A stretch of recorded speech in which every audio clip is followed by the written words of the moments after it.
देखो जो होता क्या है, जैसे सर्कुलर में भी यहाँ दो केस आते हैं। जैसे मान लो हमारे पास ये एक फूलों की माला है, ठीक है, एक बच्चे की मैंने बेल्ट ले ली है, फूलों की माला है।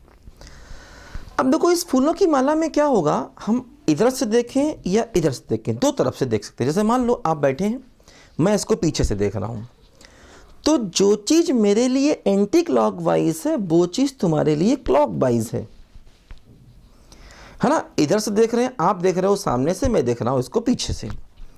तो देखो जो चीज़ मेरे लिए एंटी क्लॉकवाइज है वही चीज़ आपके लिए क्लॉकवाइज है, और जो चीज़ मेरे लिए क्लॉकवाइज है वही चीज़ आपके लिए एंटी क्लॉकवाइज है। ये फ़र्क है। मतलब देखो जैसे क्या होता है, मान लो जैसे मैंने कहा कि हमारे पास, मान लो जैसे ये, मान लो हमारे पास F1, मान लो मेरे पास अभी जो मैंने केस लिया था, देखो पिछला वाला केस, मान लो B1 है, B2 है, B3 है और B4 है।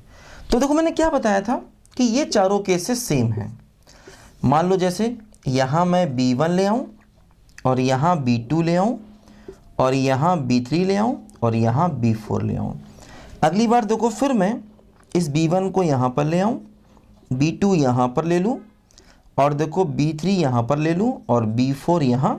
फिर देखो अगली बार मैं B1 यहाँ ले लूँ और B2 यहाँ ले लूँ, B3 यहाँ ले लूँ और देखो B4 यहाँ ले लूँ। तो मैंने बताया था ये चारों के चारों केसेस जो हैं ये सेम माने जाएंगे। किसमें? अगर मान लो चार बच्चे एक गोल मेज पर बैठे हैं, जैसे मान लो B1, B2, B3, B4, ये 4 बॉयज़ हैं, ये गोल मेज पर बैठे हैं, तो ये केस, ये केस, ये केस, ये केस चारों सेम माने जाते हैं। हाँ, अगर हम ऐसा करें कि B1 को यहीं पर रखें और B4 इधर ले लें और B2 इधर ले लें और B3 यहाँ पर ले लें, तो अब ये दोनों के दोनों अलग अलग हो गए। ये चारों सेम है, B1 की जगह B2, B2 की जगह B3, B3 की जगह फिर देखो B1 की जगह B2, फिर चेंज हुआ, फिर चेंज हुआ, फिर चेंज हुआ। तो ये चारों के चारों केसेस देखो सेम हो गए, है ना। यहाँ देखो ऐसे करके ये चारों के चारों जो केसेस हैं वो सेम माने जाते हैं, है ना, B1, B2, B3, B4, ठीक। लेकिन अगर मैं B1 को यहीं रखूं, B2, B4 को इंटरचेंज करूं, तो ये अलग अलग हो गए, है ना। अब देखो इससे फिर चार बन सकते हैं। कैसे? B1 को यहाँ ले लिया, B4 को यहाँ ले लिया, B3 को यहाँ पहुँचा दिया और B2 को यहाँ पहुँचा दिया। फिर अगला हम कर सकते हैं, है ना, ये यहाँ ले ले, ये यहाँ, फिर अगला ले सकते हैं, तो इससे भी चार बनेंगे, फिर वो चारों सेम हो जाएंगे। अब देखो जैसे जब बच्चे, बॉयज़ मतलब लोग एक गोल मेज पे बैठ रहे हैं, तो ये चारों केसेस सेम है, लेकिन ये इससे आपस में अलग अलग है। अच्छा, अब जैसे मान लो मैंने कहा कि हमारी फूलों की माला है, और मान लो मैंने क्या किया, 4 फ्लावर्स ले लिए। मान लो मैंने क्या किया, F1, F2, F3 और F4। मान लीजिए ये मैंने 4 फ्लावर्स ले लिए, 4 फ्लावर्स, मैंने 4 डिफरेंट फूल ले लिए, 4 फ्लावर्स ले लिए। और कैसे फ्लावर हैं बोलो, ये डिफरेंट हैं। 4 मैंने अलग अलग फ्लावर्स ले लिए, F1, F2, F3, F4। देखो मान लिया F1 यहाँ पर है, F2 यहाँ, F3 यहाँ, F4 यहाँ, ठीक, ध्यान दो, है ना। देखो ये ऐसे B1, B2, B3, B4। तो मैंने मान लिया यहाँ F1 है, यहाँ F2, यहाँ F3 और यहाँ F4। क्या हुआ, F1, F2, याद कर लो इसको, F1, F2, F3, F4, है ना। अब मैंने क्या किया, माला को पलट दिया, तो यहाँ तो F1 ही रहा। देखो जैसे, फिर ध्यान दो, क्या था बोलो, F1, ठीक है। देखो आपको क्या दिखाई दे रहा है, F1, F2, F3, F4। मान लो ये आपको दिखाई दे रहा है, F1, F2, F3, F4। ये F2 है, ये F4 है, ये F2 है, ये F4 है। अच्छा, अगर मैं इसी माला को पलट दूं तो अब क्या हुआ, F4 यहाँ आ गया, F2 यहाँ चला गया। बोलो है ना। देखो माला ऐसे है, क्या था बोलो, F1 F2 F3 F4, यहाँ F1 था, यहाँ F3 था, यहाँ F1 था, यहाँ F3 था, यहाँ F2 था, यहाँ F4 था, F1 F2 F3 F4 था। ठीक, आपके लिए मतलब आपके लिए F1 F2 F3 F4 आपके लिए ये क्लॉक वाइज था, जबकि मेरे लिए यही चीज F1 F2 F3 F4 anti clock wise था। ध्यान दो, आपके लिए F1 F2 F3 F4 clock wise था और मेरे लिए F1 F2 F3 F4 क्या था, एंटी क्लॉक वाइज। यहां F2 था, यहां F4 था। आपके लिए मैंने क्या किया, इसी माला को पलट दिया। अब क्या हुआ, F1 यहां F4 यहां F3 यहां F2, ठीक है। और अब आपके लिए वही चीज जो पहले दिख रही थी वो अब आपके लिए एंटी क्लॉकवाइज हो गई। पहले F1 F2 F3 F4 आपके लिए था, अब आपके लिए क्या हो गया, F1 F2 F3 F4। मतलब जो चीज पहले आपको क्लॉकवाइज दिख रही थी अब आपको एंटी क्लॉकवाइज दिख रही है, और जो चीज मुझे पहले क्लॉकवाइज दिख रही थी अब मुझे वो एंटी क्लॉकवाइज दिख रही है। तो मतलब क्या हुआ, देखो जैसे अगर हम फूलों की माला वाला केस लें तो हम यहां ले F1 F2 F3 और F4। मान लीजिए मैंने ऐसा लिया, मान लो मैंने इस माला को पीछे जाके पकड़ लिया, पीछे जाके पकड़ा तो आपको यही दिखाई देगा F1 F2 F3 F4, F1 F2 F3 F4, ये आपको दिखाई देगा। ध्यान दो, अब मैंने क्या किया, इस माला को घुमा दिया। अब अगर इस माला को घुमा दिया तो आपको यह दिखने लगेगा F1 इधर F2 इधर F3 और इधर F4। मतलब एक तरफ से आपको यह दिख रहा है और माला घुमा दिया तो एक तरफ यह दिख रहा है। तो क्या हुआ, ये दोनों केसेस जो कि यहां पर अलग अलग माने गए, किसमें, जब चार बच्चे गोल मेज पे बैठते हैं तो ये दोनों केसेस अलग अलग माने गए, लेकिन फूलों की माला में इन दोनों केसेस को भी सेम माना जाएगा, क्योंकि वो एक ही माला के दो अलग अलग देखने के तरीके हैं। एक तरफ से दिख रहा है F1 F2 F3 F4 और मुझे दिख रहा है F1 F2 F, मतलब जो आपको क्लॉकवाइज दिख रहा है मुझे वही एंटी क्लॉकवाइज दिख रहा है। वो माला सेम है, वो माला सेम है। मतलब ये वाली माला जो आपको एक तरफ से दिख रही है मुझे पिछले से ये दिख रहा है, आपको जो फ्रंट से दिख रहा है मुझे बैक से ये दिख रहा है ना। तो इसका मतलब वो एक ही माला है, वो एक ही माला है जिसके हम दो अलग अलग केसेस ये बनाए बैठे हैं। तो अब क्या हुआ, जब चार बच्चे गोल मेज पर बैठे तो ये दोनों केसेस अलग अलग माने गए, लेकिन जब हम चार फ्लावर से एक माला बनाएंगे तो वो दोनों सेम माने जाएंगे। हाँ, वो जो चारों सेम थे वो तो यहां पर भी सेम होंगे। जैसे अगर मैं यहाँ F1 को ले लूँ और यहाँ F2 को, ठीक है, यहाँ F3 को और यहाँ F4 को, तो ये तो वहाँ भी सेम थे यहाँ भी सेम है, कोई समस्या नहीं, लेकिन ये दोनों भी यहाँ सेम हो गए। तो अब क्या हुआ, फूलों की माला वाले केस में नंबर ऑफ परमुटेशन हमारे और आधे रह जाएंगे, क्योंकि इन दोनों केसेस को वहाँ अलग अलग मान के चल रहे थे, वो दोनों केसेस यहाँ सेम हो गए। तो मतलब अगर मान लो हमने n डिफरेंट फ्लावर्स ले लिए, n डिफरेंट फ्लावर्स ले लिए, तो नंबर ऑफ अरेंजमेंट्स, है ना, नंबर ऑफ अरेंजमेंट्स या ऐसा कह दो गार्लैंड्स, गार्लैंड्स ये हो जाएंगे n-1 का फैक्टोरियल अपॉन 2। तो अगर मैंने n डिफरेंट फ्लावर्स ले लिए तो जो हमारे नंबर ऑफ अरेंजमेंट्स हैं या जो नंबर ऑफ हमारे गार्लैंड्स हैं वो उसके भी आधे। जैसे अगर मान लो n लोग एक गोल मेज पर बैठे तो उनका अरेंजमेंट क्या था, n-1 फैक्टोरियल था। अभी हमने देखा था अगर n लोग एक गोल मेज पर बैठेंगे तो उनका अरेंजमेंट क्या था, n-1 का फैक्टोरियल। लेकिन अगर हम n फ्लावर से एक गार्लैंड तैयार करेंगे या n बीड से, बीड मतलब मोती, उससे हम गार्लैंड तैयार करेंगे तो नंबर ऑफ जो गार्लैंड्स होंगे, जो नंबर ऑफ केसेस होंगे वो उसके भी आधे, मतलब n-1 फैक्टोरियल अपॉन 2 हो जाएंगे। तो फूलों की माला के लिए ये फार्मूला यूज करना है, और अगर लोग एक सर्कल पर बैठेंगे तो उसके लिए n-1 फैक्टोरियल का यूज करना है। देखो ध्यान दो, जैसे ये फार्मूले तब हैं जब जितनी चीजें दी गई सभी ली गई, ऐसे मान लो n लोग थे, अब n के सभी n बैठाने हैं तो n-1 फैक्टोरियल, या मतलब n फूल है, n में से सभी के सभी n फूलों को लेना है तो n-1 फैक्टोरियल अपॉन 2। लेकिन अगर मान लो n में से कुछ चीज़ों को लेना हो, जैसे मान लो, इसको लिखो जरा बच्चों ध्यान से, इसको लिखो जरा ध्यान से बच्चों। देखो मान लो अब हमें अगर n पर्सन्स दिए गए हैं और उनमें से r को लेकर के एक राउंड टेबल पर बैठाना है, ठीक है। देखो क्वेश्चन ये है n पर्सन्स, अब पर्सन्स हैं तो डिफरेंट ही होंगे, ध्यान रखना। n पर्सन्स आर गिवन, है ना, नंबर ऑफ वेज, ठीक है, of arrangements of R persons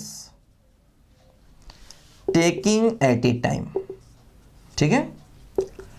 मतलब n आदमी हैं और उनमें से हमें r लोगों को एक साथ, है ना, r पर्सन्स, उसमें से हमें r लोगों को एक बार में लेकर के अरेंजमेंट बनाने हैं, तो उसका फार्मूला हो जाएगा NPR बाई R। ध्यान देना, NPR बाई, जो लीनियर परमुटेशन होता है वो कितना होता है, NPR। तो R से डिवाइड करें, क्योंकि R लोग एक बार में लिए गए, क्योंकि क्या होगा, वो R लोग जो एक बार में लिए जाते हैं, जैसे वहां पर 4 लोग थे तो वो 4 सर्कुलर परमुटेशन अकेले लीनियर के बराबर थे, वही यहां पर भी होगा।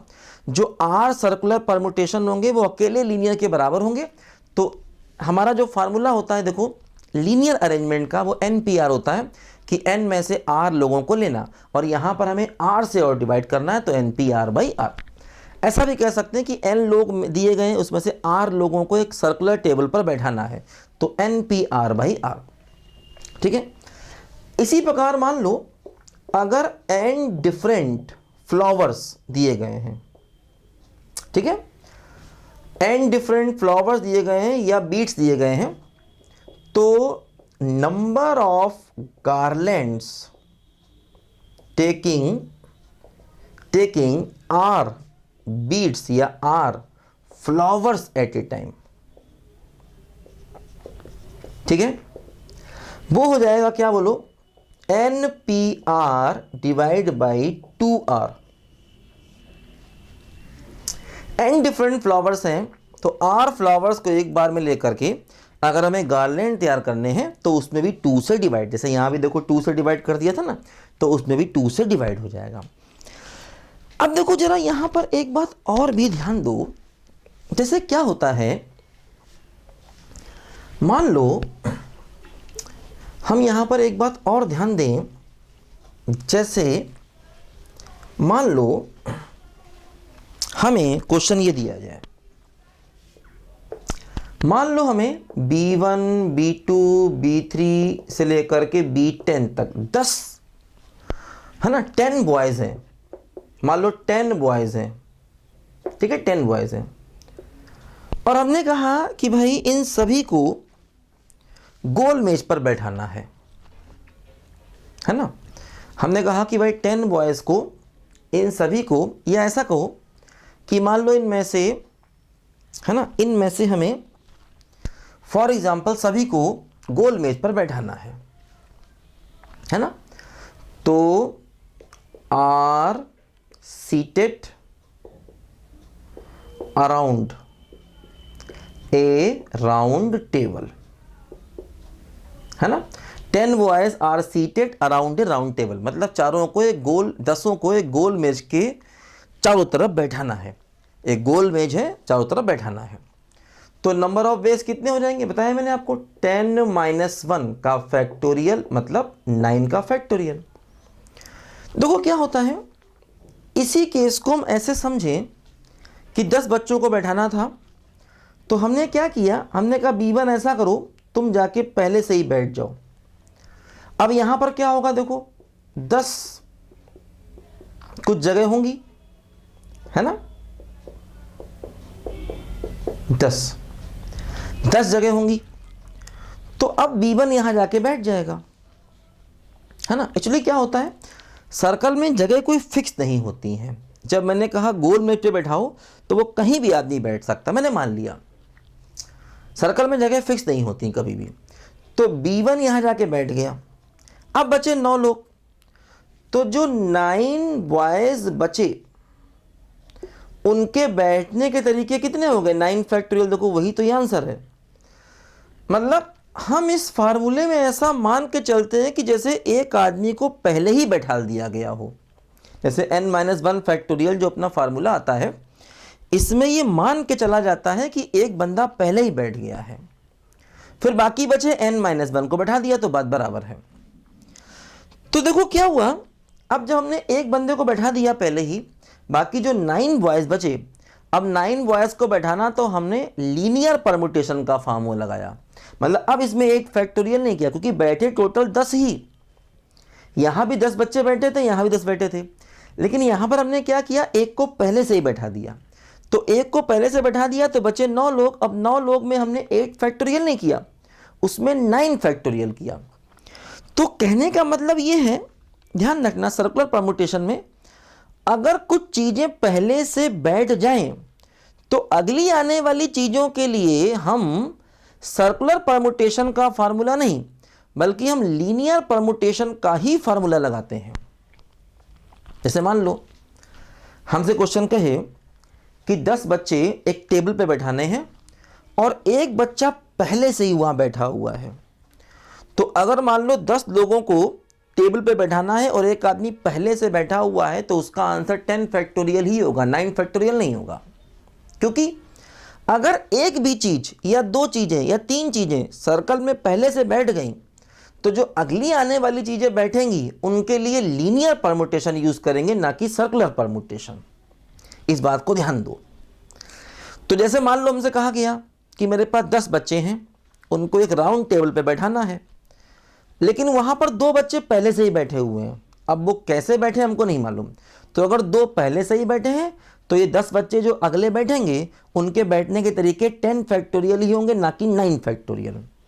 अगर ये मान लिया जाए कि पहले से कोई बैठा है, जैसे मान लो हम लोग यहां पर एक क्वेश्चन करें, लिखो जरा इसको ध्यान से, मिटा रहे हैं देखो इसको, देखो जरा ध्यान से देखो।